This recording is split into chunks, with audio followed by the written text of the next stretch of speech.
My name is Dorothy Mae Johnson, and at 70 years old, I've been cleaning other people's messes for more than 50 years. The Ashford Mansion on Beacon Hill has been my second home for the past 15 years. My arthritic hands polishing, the same marble surfaces, my aching back bent over the same Persian rugs. Mrs. Eleanor Ashford treats me like expensive furniture. Necessary, but barely worth acknowledging. At 45, she's young enough to be my daughter. But she glides through her world of charity galas and country club meetings, while I scrub away the evidence of her privileged life. Her husband, Richard, travels constantly for business, leaving their 16-year-old daughter, Madison, to raise herself in this cold, beautiful prison. This morning feels different, though. Madison should have left for school an hour ago, but I can hear her crying upstairs.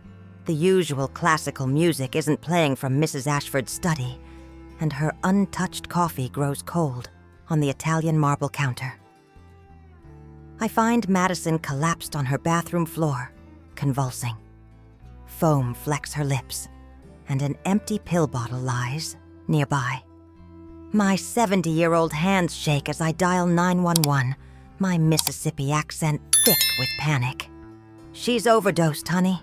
Looks like sleeping pills. Please, Lord, hurry up. The paramedics arrive like a hurricane, transforming the sterile perfection into controlled chaos. They work over Madison's small body while I hover nearby, my walker forgotten. Adrenaline overriding the constant pain in my joints. "Are you family?" asks a young paramedic. "No, I'm just the housekeeper."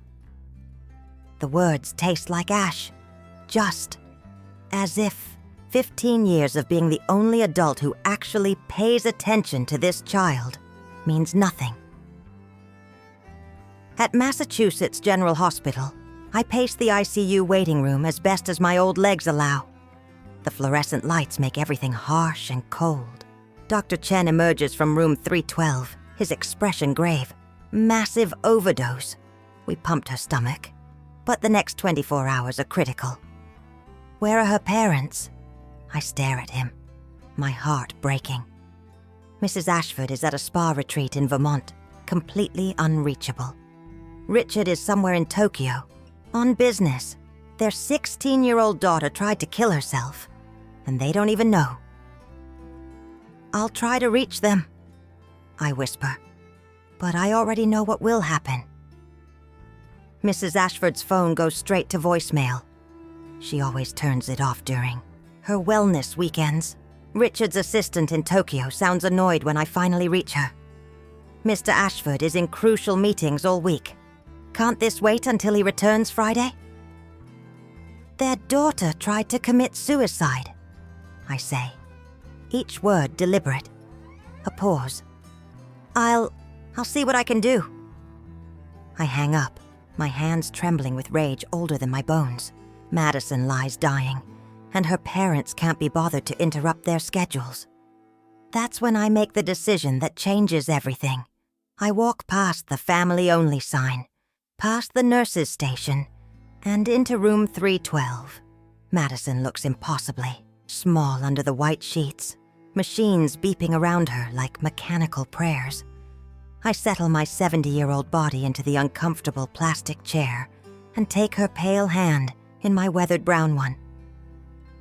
"I'm here, baby girl. Miss Dorothy's not going anywhere." The night nurse, a tired woman named Sandra, finds me there at midnight.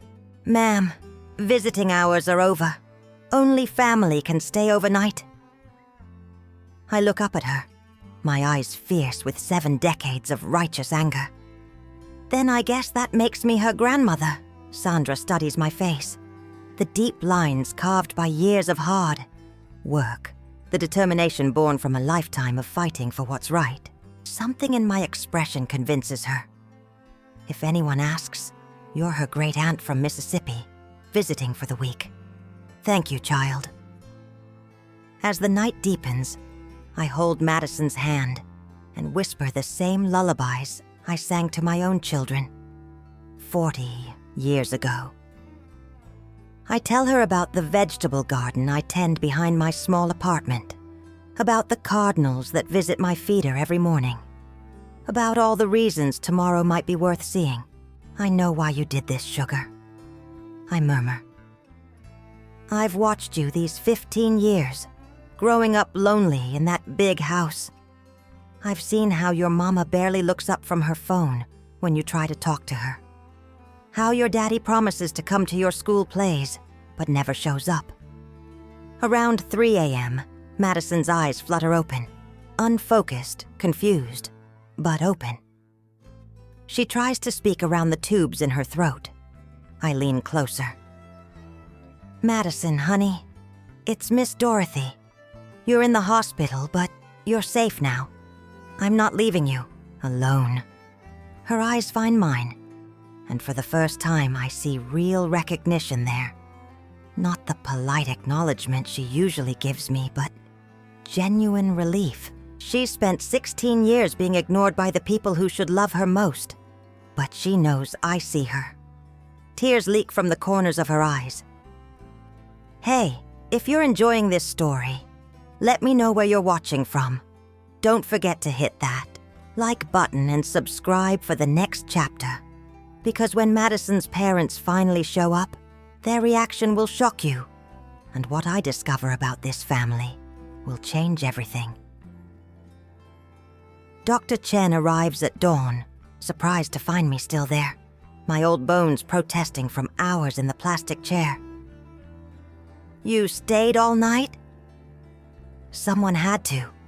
He checks Madison's vitals, his expression cautiously hopeful. Her body is responding well to treatment. Having familiar faces during recovery makes all the difference. He pauses, studying me with curiosity. How long have you worked for the family? 15 years. Watched this child grow up? Then you probably know her better than anyone, right? Now. As the morning shift changes, I step into the hallway to try reaching the Ashfords again. This time, Mrs. Ashford actually answers, her voice bright with spa day serenity. Dorothy, why are you calling? Is there a problem with the house? Madison's in the hospital. She overdosed on sleeping pills last night. The silence stretches so long I think the call dropped. Then, that's impossible. Madison doesn't even take aspirin. She tried to kill herself, Mrs. Ashford. She's in the ICU at Mass General. Another pause. Well, I'm sure she's fine now. Teenagers are so dramatic these days. I can't possibly leave the retreat early. I've paid for the full package, and today is my hot stone massage. My 70 years of practiced politeness finally crack. Your daughter almost died, and you're worried about a massage? Don't you dare take that tone with me. Madison is fine, or you would have called sooner. I'll be home Sunday evening and we'll discuss this then. She hangs up before I can respond. I stand in that sterile corridor, shaking with an anger that burns hotter than my arthritis pain. A 16-year-old girl lies in the ICU, and her mother chooses hot stones over her broken heart. Richard's response when his assistant finally reaches him is even worse. Handle it. That's what we pay Dorothy for. Back in room 312, Madison is more alert but devastated when I tell her neither parent is coming.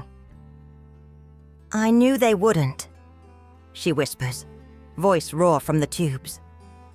I'm just an inconvenience to them. No, baby, you're precious and important, and their blindness doesn't change your worth. Then why does it hurt so much? I settle back into my chair, every joint protesting. Because you've got a big heart in a small body, and you keep hoping they'll love you the way you deserve. But some people are too broken inside to love anybody properly. That afternoon, a parade of Madison's classmates arrives. These privileged Boston Academy kids swarm around her bed, all dramatic tears and social media posts about their tragic friend. but I notice none of them seem surprised by what happened. They speak in whispers about Madison's episodes and her problems at home. We knew something like this would happen eventually. I hear one girl tell another. She's been cutting herself for months. My blood runs cold. Cutting herself? How did I miss that? After the teenagers leave, I gently ask Madison about it. She rolls up her sleeves, revealing dozens of thin scars across her forearms. Fresh ones, too, barely healed. How long, sugar? 2 years, maybe longer. Her voice is small, ashamed. It's the only thing that makes the emptiness stop hurting. My old heart breaks into 1,000 pieces. This child has been silently screaming for help for years, and every adult in her life failed to hear her. Madison, honey, I need to ask you something important. Has anyone ever hurt you? Touched you in ways that made you uncomfortable? Her face closes off immediately. No, nothing like that. But something in her eyes makes me wonder if she's protecting someone. That evening, Mrs. Ashford finally deigns to call the hospital. I answer Madison's room phone because the girl pretends to be asleep every time it rings. How is she? Eleanor asks, as if inquiring about a sick houseplant. She's alive, no thanks to you. Excuse me?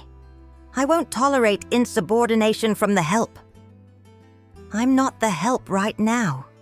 I'm the only person who gives a damn about your daughter. Eleanor's voice turns icy. You're fired, Dorothy. Pack your things and be out of my house by tomorrow. Fine by me, but I'm not leaving Madison's side until she's strong enough to face whatever's waiting for her at home. I hang up, my hands shaking. At 70 years old, I've just lost my job for defending a child nobody else wants to protect. But looking at Madison's sleeping face, I know I'd make the same choice again. That's when she opens her eyes and whispers, something that changes everything. Miss Dorothy, there's something I need to tell you about my father. Something nobody knows. The machines keep beeping their steady rhythm, but the air in the room suddenly feels heavy with secrets about to be revealed.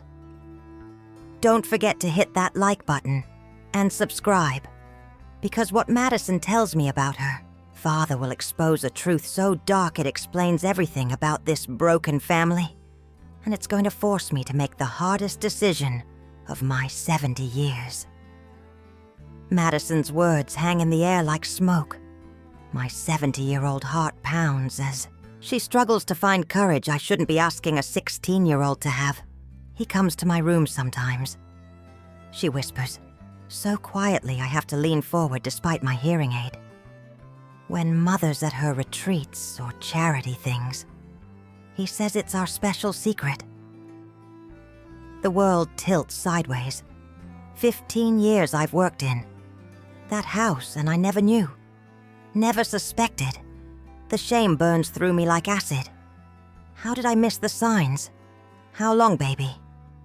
Since I was 13. Maybe earlier, but that's when I started remembering clearly. Her voice is mechanical, detached, like she's reading someone else's story. He said if I told anyone, they wouldn't believe me. He's Richard Ashford. I'm just the troubled daughter who lies for attention. My hands shake with rage older than my bones. 70 years on this earth, and I've seen enough evil to know she's telling the truth. The cutting, the overdose, the empty eyes. It all makes horrible sense now. We're going to stop him, I tell her, my voice steady despite the storm inside. Me. Nobody will believe us. He's too important, too rich. And Mother? Madison's laugh is bitter as broken glass.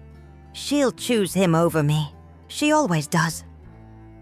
That's when Dr. Chen arrives for evening rounds. He takes one look at Madison's tear-streaked face and my protective posture, and immediately senses something has shifted. Is everything all right? I look at Madison, waiting for her permission. She gives the tiniest nod, Doctor, this child needs to speak with someone from social services. There's abuse happening at home. Dr. Chen's expression grows grave. What kind of abuse?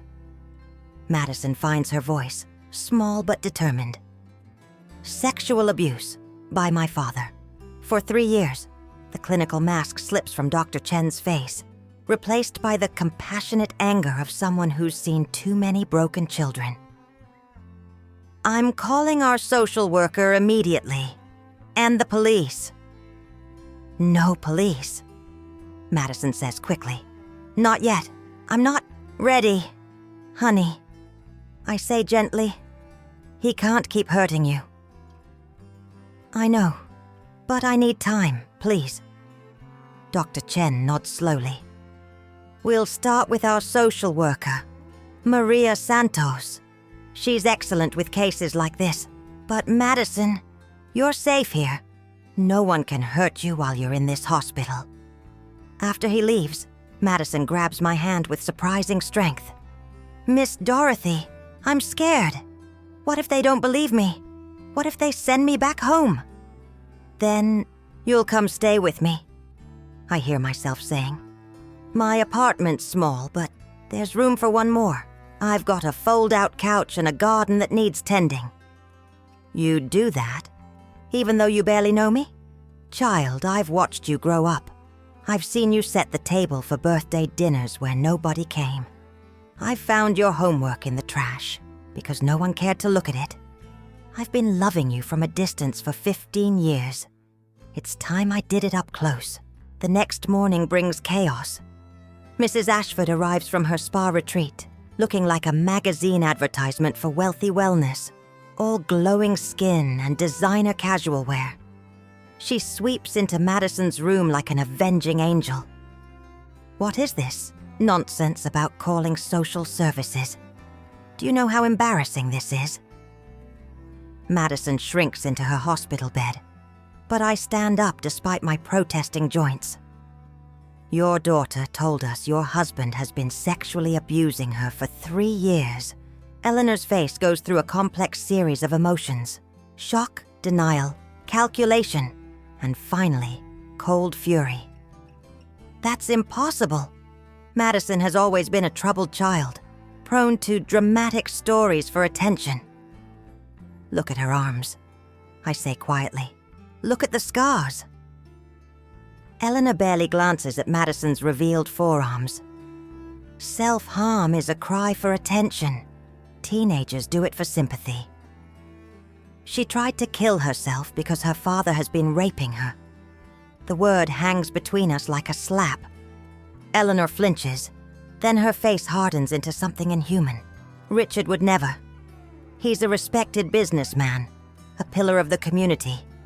If Madison said something inappropriate happened, she misunderstood normal fatherly affection. Madison starts crying, not the quiet tears of earlier, but broken, desperate sobs. He told me you'd say that. He said you'd choose him over me. Eleanor's voice turns vicious. I'm choosing reality over delusion. You're clearly having some sort of breakdown, and this woman, she gestures at me like I'm vermin, has filled your head with poisonous ideas. I've been in this family's house for 15 years, I say, my voice steady as stone. I've watched this child grow up lonely and hurt, and I should have seen what was happening sooner, but I see it now. You see what you want to see. You're a bitter old woman who resents her betters. Eleanor's mask finally slips completely. You've always been jealous of our family's success, our position. Now you're trying to destroy us. That's when Maria Santos, the social worker, arrives. She's a small Latina woman with kind eyes and the bearing of someone who's fought hard battles for vulnerable children. Mrs. Ashford, I'm Maria Santos from Child Protective Services. We need to discuss Madison's allegations. Eleanor draws herself up like a queen addressing peasants. My daughter is having a psychological episode. She's always been unstable, prone to lies and attention-seeking behavior. I demand she receive psychiatric evaluation immediately. Maria's expression doesn't change, but I see steel enter her eyes. We take all allegations seriously, Mrs. Ashford. Madison will be evaluated by our trauma specialists, and we'll be conducting a thorough investigation. Investigation? Eleanor laughs, but it sounds forced.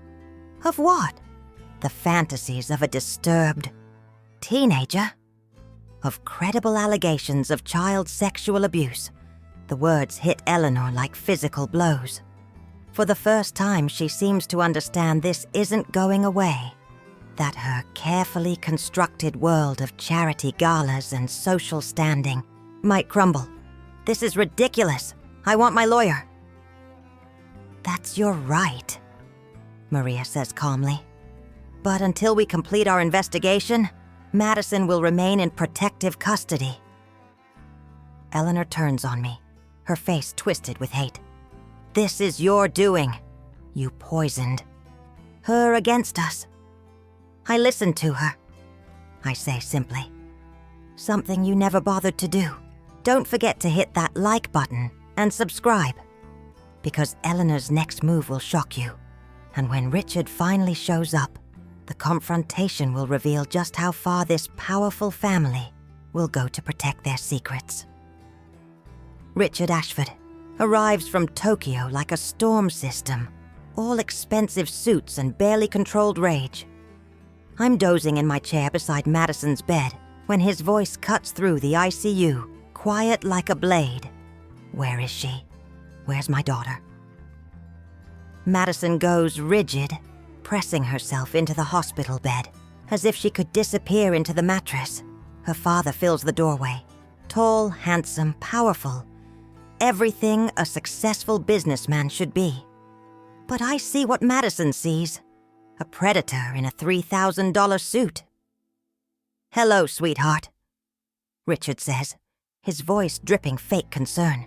Daddy's here now. Everything's going to be fine. He moves toward the bed, and Madison whimpers. Actually whimpers like a beaten animal.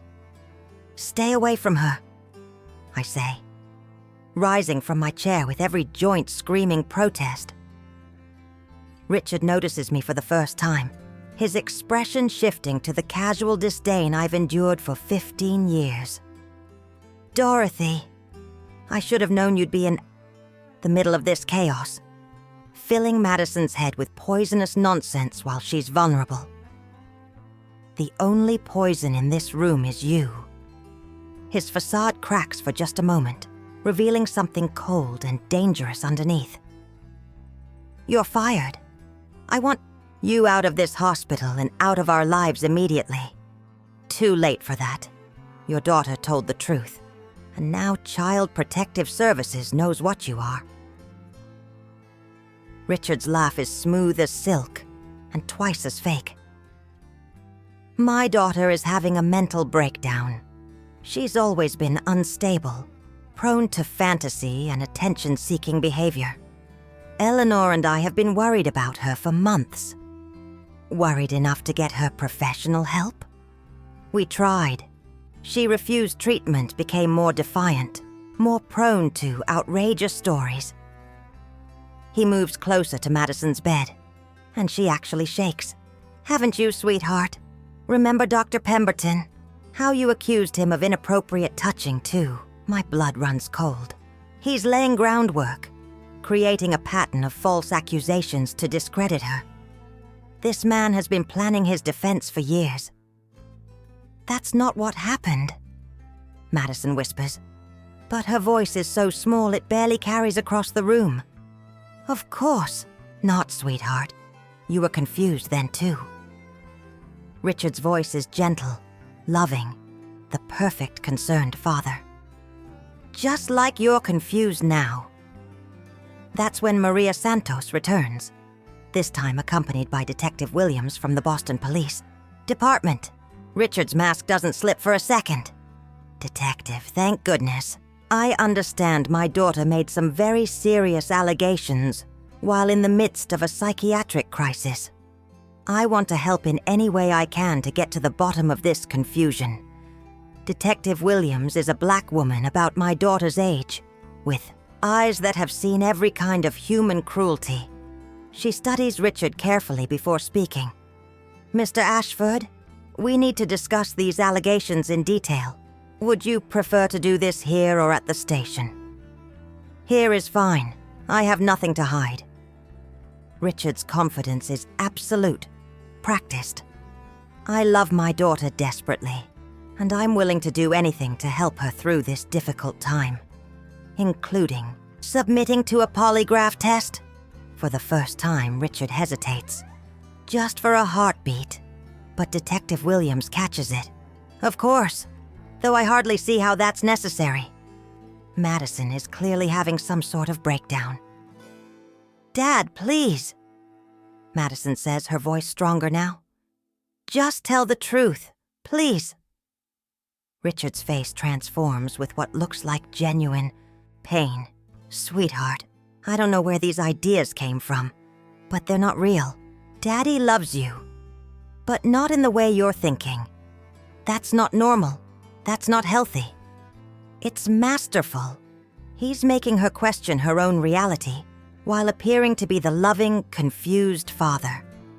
But I've seen this game played before. In my own family, in my own childhood. Predators don't survive by being obvious. Madison, I say quietly, tell them about the birthmark. Richard goes very still. Madison looks confused for a moment. Then understanding dawns in her eyes.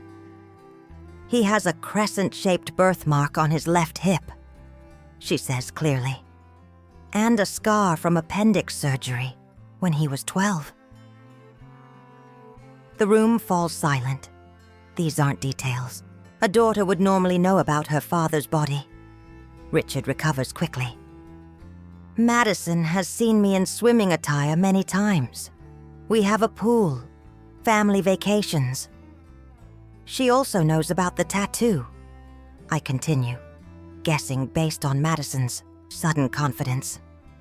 The one your wife doesn't know about. Richard's face goes white.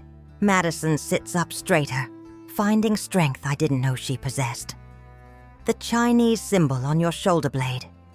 You told me it meant strength, but it really means secret.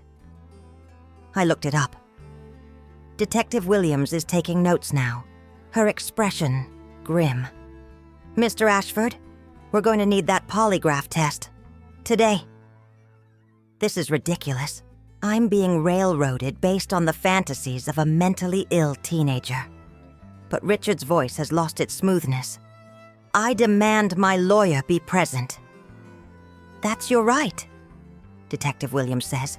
But the investigation continues regardless, after the officials leave. Richard drops his mask entirely. You have no idea what you've started, old woman. I have more money and power than you can imagine. I will destroy you. You already destroyed yourself, I tell him, the moment you decided to hurt that child. He leans close, his voice a whisper of pure malice. No jury will convict Richard Ashford based on the word of a suicidal teenager and her delusional housekeeper. I'll walk away from this, and when I do, you'll both pay. Maybe, I say, my 70-year-old voice steady as bedrock. But win or lose, everybody's going to know what you are. Richard storms out, leaving Madison and me alone. She's crying again, but these tears are different. Not despair, but relief.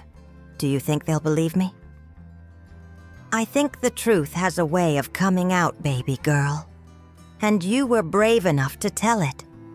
But as I settle back into my chair for another long night, I can't shake the feeling that Richard Ashford won't go down without a fight. And men like him fight dirty. Don't forget to hit that like button and subscribe, because the battle for Madison's freedom is just beginning, and what happens next will test everything. I thought I knew about justice, family, and the power of One old woman who refuses to stay silent. The next 48 hours unfold like a war fought in whispers and legal documents. Richard's high-powered attorney arrives before dawn. A sharp woman in an expensive suit who immediately begins building walls around her client. Eleanor hovers nearby, her perfect facade cracking more each hour as their pristine world crumbles. Madison undergoes forensic interviews with trauma specialists. Her story consistent despite the lawyer's attempts to find contradictions. Detective Williams works the case methodically, interviewing school counselors, teachers, anyone who might have noticed signs. I stay by Madison's side through all of it. My 70-year-old body protesting, but my spirit stronger than it's been in years. Someone has to be her anchor while everything she's ever known gets torn apart. "Miss Dorothy," she says during a quiet moment. "What if he's right? What if no one believes us?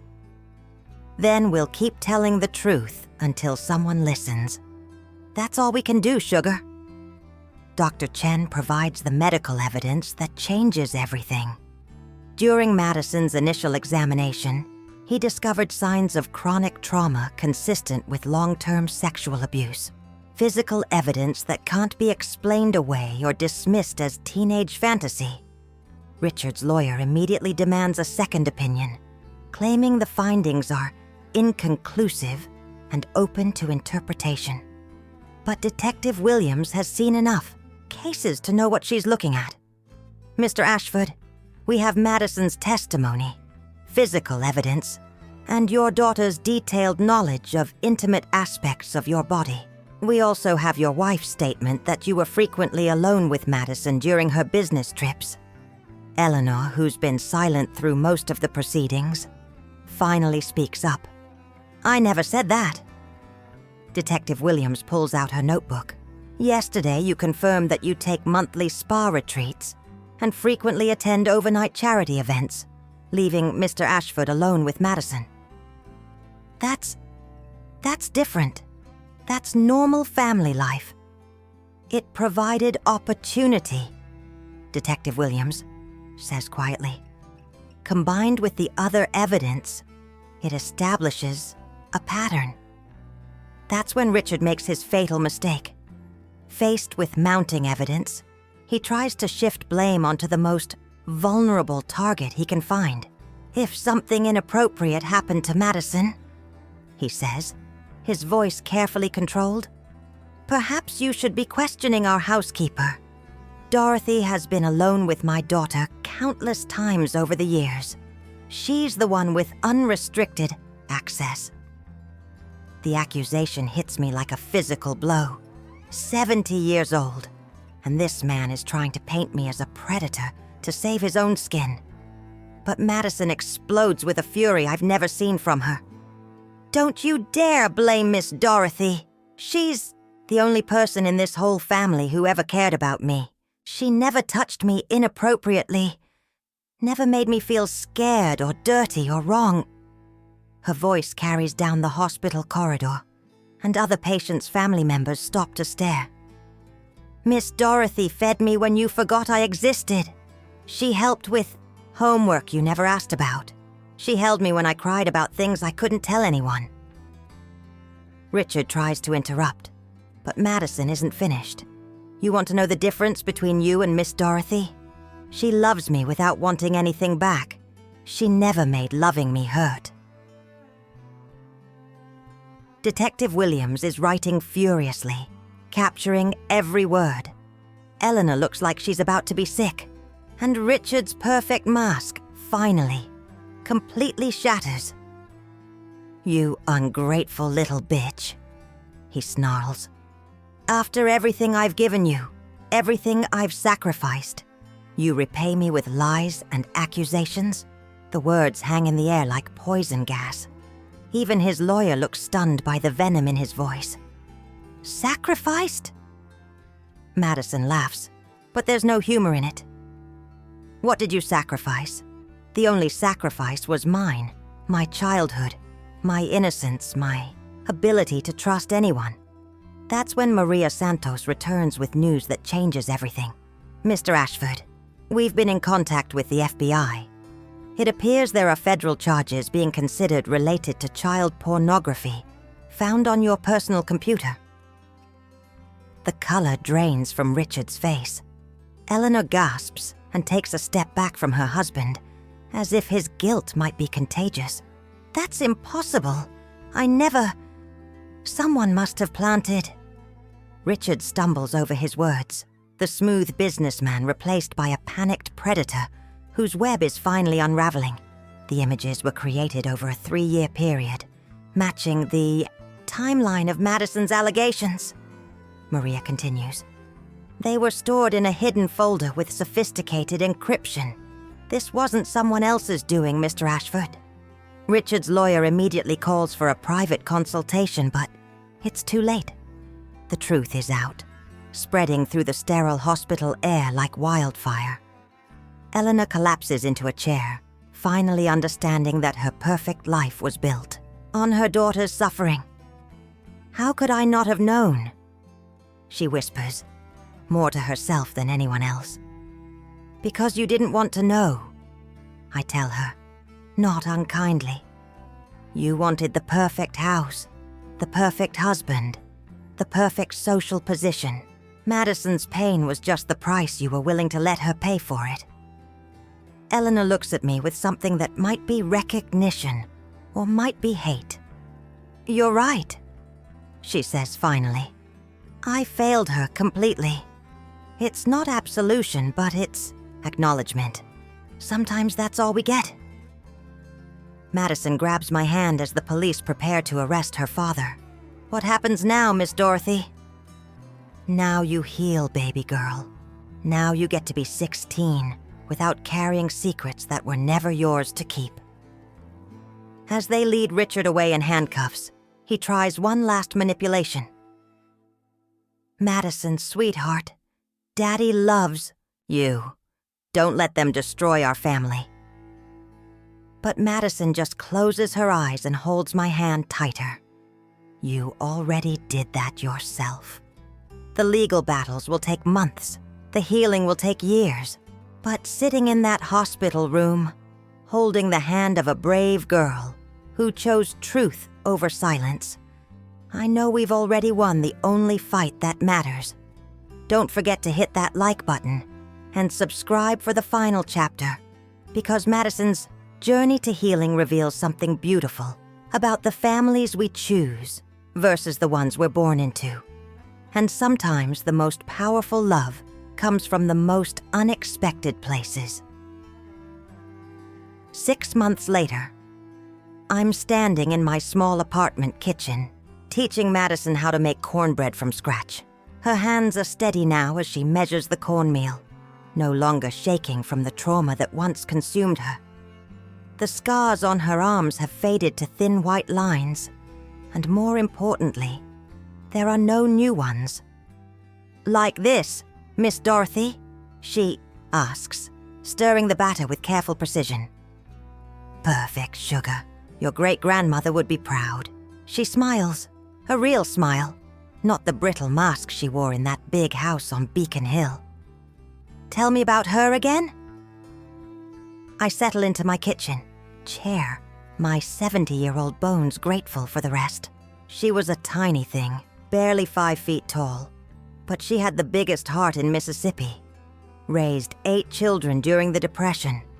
Never let a single one go hungry. Madison listens intently as I share stories about the strong women in my family. Women who survived slavery, Jim Crow, poverty, and heartbreak, but never stopped fighting for their children. She's hungry for these stories, for the roots she never knew she needed. The legal proceedings ended 3 weeks ago. Richard pled guilty to multiple charges rather than face a public trial that would have destroyed what remained of his reputation. He'll spend the next 15 years in federal prison, and when he gets out, he'll be a registered sex offender for the rest of his life. Eleanor sold the Beacon Hill mansion and moved to a smaller place in Cambridge. She's in therapy now, trying to understand how she failed so completely as a mother. She calls Madison every week, Awkward conversations full of apologies that will take years to mean anything. Do you think she really wants to change? Madison asks, sliding the cornbread into my ancient oven. I think she's trying. Sometimes that's the best people can do. Madison nods, wise beyond her 17 years now. The suicide attempt, the revelations, the trial. They aged her in some ways, but in others, she's finally getting to be the teenager she never was allowed to be. She's enrolled in the local public high school now, making real friends for the first time. Not the privileged Boston Academy crowd who treated her like a tragic curiosity, but kids from working families who understand struggle and resilience. Miss Dorothy, I got the letter today. I know immediately what she means. The letter from Harvard University, where she applied for early admission despite everything that happened. And her grin could light up Boston Harbor. Full scholarship, academic and need-based. I pull her into a hug, my heart so full it might burst. Your grandmother would be so proud. Which one? She asks. And I know she means it. In these 6 months, she's claimed my family as her own, calling my late mother Grandma Ruth, and asking for stories about aunts and uncles she'll never meet, but somehow belongs to anyway. All of them, baby girl. Every single one. The timer dings, and she pulls the cornbread from the oven, golden brown and perfect. We sit at my small table, the same one where I've eaten alone for 15 years, and share warm cornbread with butter and honey. Miss Dorothy, can I ask you something? Anything, sugar. Do you ever regret it? Giving up your job, your security, all of it? You could have just looked the other way. I consider the question seriously, as she deserves. At 70, I'm living on Social Security, and the small savings I managed to accumulate over decades of domestic work. My apartment is tiny, my car is older than dirt, and my arthritis makes every day a challenge. But looking at this young woman, strong, hopeful, headed to Harvard in the fall, I know the answer. Regret standing up for you? Child, that was the most important thing I've ever done in 70 years of living. She reaches across the table and takes my weathered hand in her smooth young one. I want to study social work. I want to help kids like me. Then you'll be changing the world, one child at a time. We'll be changing the world, she corrects. This is a team effort. That evening, as Madison does homework at my kitchen table, and I work on a crossword puzzle in my chair, I think about the strange paths life takes us down. 6 months ago, I was invisible. Just another old black woman cleaning up after white folks. Now I'm guardian to a brilliant young woman who calls me family. The phone rings, and it's Detective Williams with an update. Dorothy, I thought you'd want to know. 3 more girls have come forward with allegations against Richard Ashford. Your Madison's courage gave them the strength to speak up. I close my eyes, feeling the weight of that responsibility and privilege. One brave girl's truth becomes a beacon for others, trapped in silence. How are they doing? Getting help? Getting justice? Getting their lives back, thanks to you and Madison. After I hang up, Madison looks up from her calculus homework. More girls? 3 more. All getting the help they need now. She nods solemnly, understanding the ripple effect of her courage. Miss Dorothy? Yes, sugar. I love you. The words hang in the air like a blessing. In all my 70 years, through marriage and children and grandchildren, no one has ever said those words with such pure, uncomplicated gratitude. I love you too, baby girl. More than you'll ever know. Outside, my window Boston sparkles in the evening light. Somewhere in this city, there are other children suffering in silence, waiting for someone to see them, to believe them, to fight for them. But tonight, in this small apartment filled with the smell of cornbread and the sound of pencils on paper, we are proof that family isn't always about blood. Sometimes it's about showing up when it matters. Sometimes it's about refusing to look away when everyone else does. Sometimes it's about an old woman who walked into an ICU and refused to leave a child's side. My name is Dorothy Mae Johnson. I'm 70 years old, and I'm no longer invisible. More importantly, neither is Madison. And that makes all the difference. Don't forget to hit that like button and subscribe. If this story moved you, share it with someone who needs to know that it's never too late to stand up for what's right, and that sometimes the most powerful families are the ones we choose for ourselves. Thank you for following Madison and my journey. Your support means everything. And remember, every child deserves someone who will fight for them, no matter what.